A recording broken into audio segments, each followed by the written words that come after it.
It's my feel-good breakfast show. I have to say, as much as we want winter to end, what we don't want to end is a scintillating schoolboy rugby season. The 2015 rugby season came to a close this past weekend, and this year was definitely one for the books. The season is going to be remembered for some unforgettable derbies, some passionate fans, a fantastic Craven Week and SA School Series, and of course, a number of individual talents emerging on the fields of some of the country's best rugby schools. And we are talking some brilliant schools.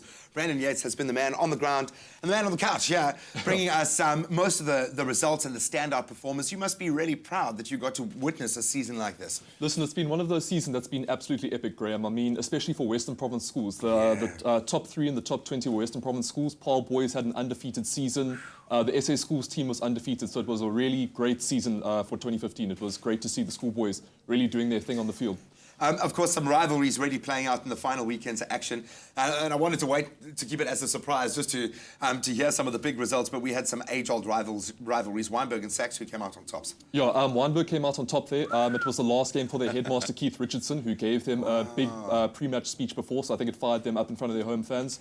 And then Rondebosch there claimed a massive 55-12 win against Bishops, which hasn't happened for a long, long time at Rondebosch, and sent the Wild absolutely crazy. Have they ever had a scoreline like that? I don't think it's ever been that. I know Bishops has given some Rondebosch a couple of hidings, but I don't think Rondebosch has smacked Bishops like that in a long time.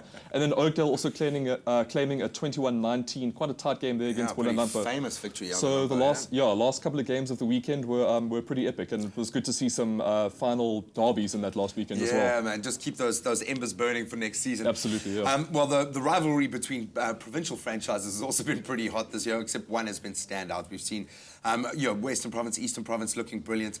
What are some of your standout fixtures? What will you be remembering? I think that Western Province 95-0 win against Eastern Province in the Craven Week final. As Cape Town boys, that was as Cape Town boys, that was absolutely epic. And then of course the Dale versus Queens win, where Dale managed to claim a 15-14 win in the last minute.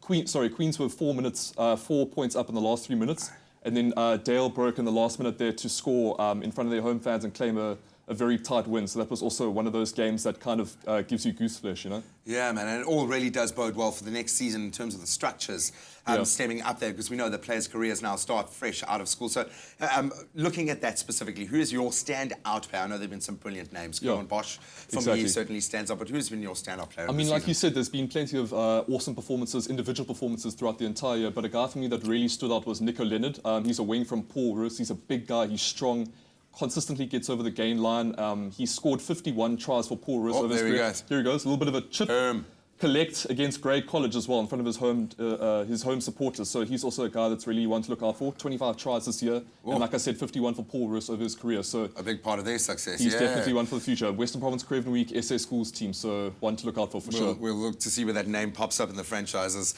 But dude, thank you so much. It's been awesome coverage of all the games. Thank you so much. I know the boys in the respective schools also appreciate it, and we appreciate the fact that you guys have been producing some scintillating rugby. So thank you so much.